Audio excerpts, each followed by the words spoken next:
So there we go. Sorry it's been such a long time since the last update, guys. Yeah, this has taken a little while to do the chipping because I don't think I put enough hairspray on there to do it with just water alone. So what I'd recommend, try out the hairspray you're using before you go for it on your models. There's a couple of different things you can do. One of my viewers recommended using the salt rock method as well, which gets you much bigger chips, and that's pretty cool, so check that out, see if that works for you. For me though, what I found worked was actually, rather than rubbing it off with water, rubbing it off with alcohol. So for example, if we take a look at these two, if we can get it to focus, yeah, the one on the right, so this one, was with alcohol, and the one on the left was with water. So quite a lot more paint came off.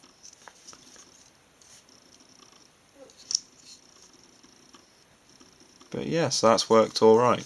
So if it starts to be a bit difficult, just try using a bit of some kind of alcohol. What I used was actually this, which is Cars Transfix, which I actually bought to use as a water slide transfer fix, and it didn't really work out for me as well as Decal Fix does, so I used that for this and it worked really well on this. So there we go.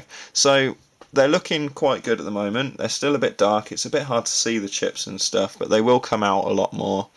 So we're going to start putting some more colours on them. The way we're going to do that is we're going to mask off some sections with masking tape. We're then going to hairspray that section, spray it a colour, so for instance red or white in my case, and then we're going to see what we can do from there. Okay, so I'm going to start doing that. I'll see you in a second. Okay, so that's it all sprayed up. So as you can see, I've used masking tape and blue tack to mask off any bits that I didn't want caught. I sprayed it with a heavy spray of hairspray, and then I used Tamiya flat white through my airbrush, painted over the top, and now I'm going to take it off and show you what it looks like. So I've even made a little stencil. It didn't come out particularly well because I was rushing a bit, but it doesn't matter because it is a Grot tank, so it can be a bit rough. Even if stuff is splattered onto other surfaces, it kind of adds to it just a little bit. And it's also a bit patchy in sections, and I quite like that patchiness, so I'll take this off. That's worked quite okay. So that is everything taken off. That's come out alright, yeah, that's not too bad. Cool. So what we're going to do next then is we are going to take off some of this paint with, I think I'm actually just going to go straight for the alcohol, but like I said before, you could just use water if you wanted to. So let's see how that looks in just a second. Okay, so I've scratched up that white paint a bit, and I'm really pleased with it. The white really sets it off. So it's really cool. It's kind of streaked a little bit, but I'm going to exaggerate that a bit more. I've just realised I've left that. 1 second. There it is. Cool. There's our turret as well. If I spin that around, I'm very pleased with the turret.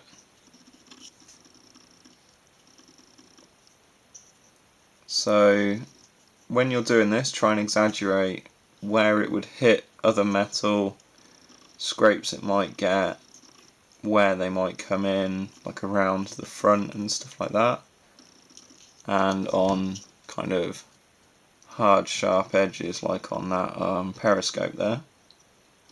Stuff like that, just think a little bit whilst you're doing it. But yeah, so what I've done now is any bits that I want to do the same thing with red, I've actually painted them in using Tamiya Dark Iron, which is XF84, which is this one. The reason I've done that is because the whole red is red, and if I paint over it with red, you're not really going to be able to see it. So to create more of a contrast, I've painted just a few panels and teeth and stuff like that with this dark iron paint to then weather it. So I'm going to do the same thing with that. I'm going to seal this now because I think I've done a few too many. I've done enough layers on there. And then I'm going to hairspray and do my red. So I'll see you once that's done. So that is our tanks all dull coated up, so varnished up. I've only done 4 for now because 8 was just a few too many to do all at once. But now what I'm going to do, now that it's varnished, is pick out all the parts that I've repainted with this kind of dull metal colour that I told you about in the last section with hairspray. But how am I going to do that? So, I've got a plastic cup, got my hairspray, and we want to kind of siphon this into there. So,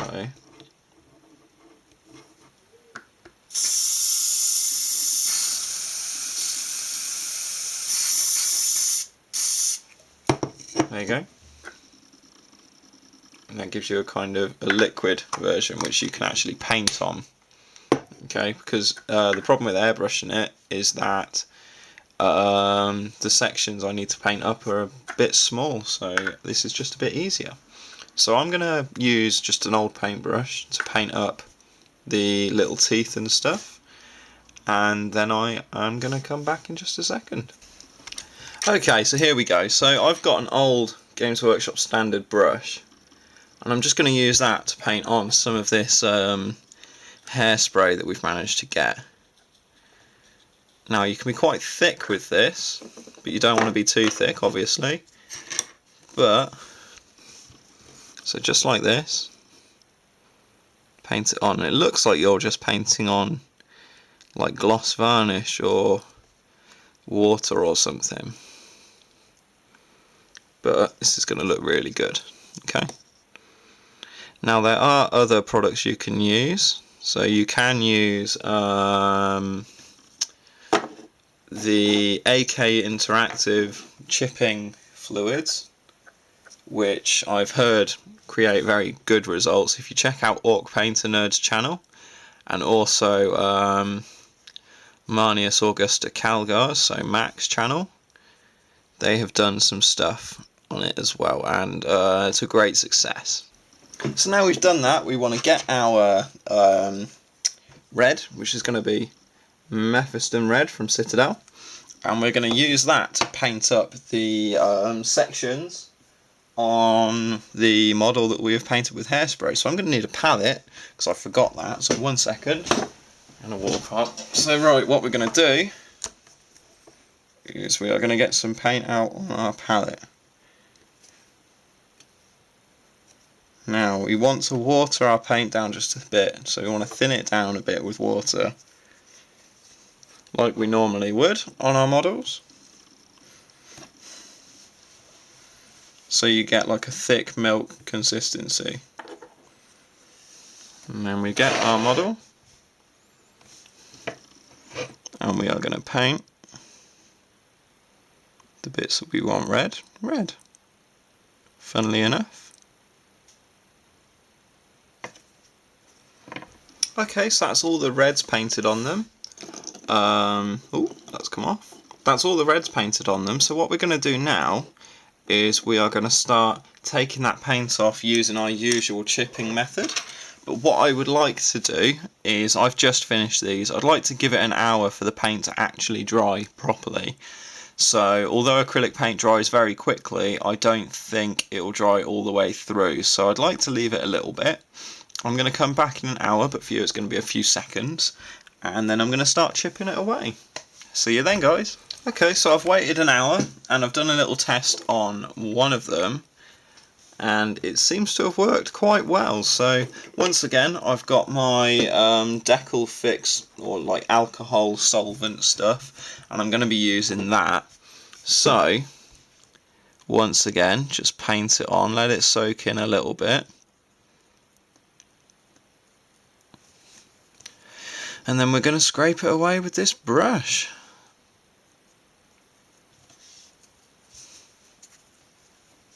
Okay, there we go.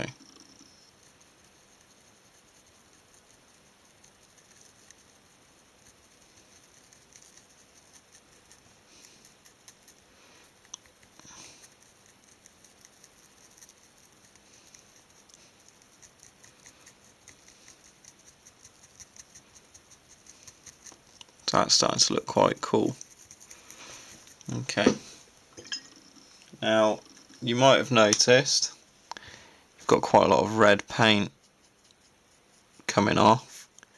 The way to get rid of that is just get some water on your brush, clean your brush, and just kind of wipe it away with that water just to keep it kind of clean. Okay, and then once you're happy, move on to the next section. And there we have it, guys. That's 3 very finely weathered up red paint jobs. So there we go. I'm quite pleased with those. I think they look quite natural. I'll probably have to bring the chips out again. I've just realised I've forgotten to do these bits, so I'll do those quickly as well. And then we're going to move on to some of the metals, specifically the tracks. So I will see you in just a second, guys. Okay, guys, so here's our tank with the red bits done. So what we're going to do now is we're going to take the turret away and we're going to work on these tracks a bit. So this is going to be the last section of part 2. I'm sorry the parts have been quite as long as they are.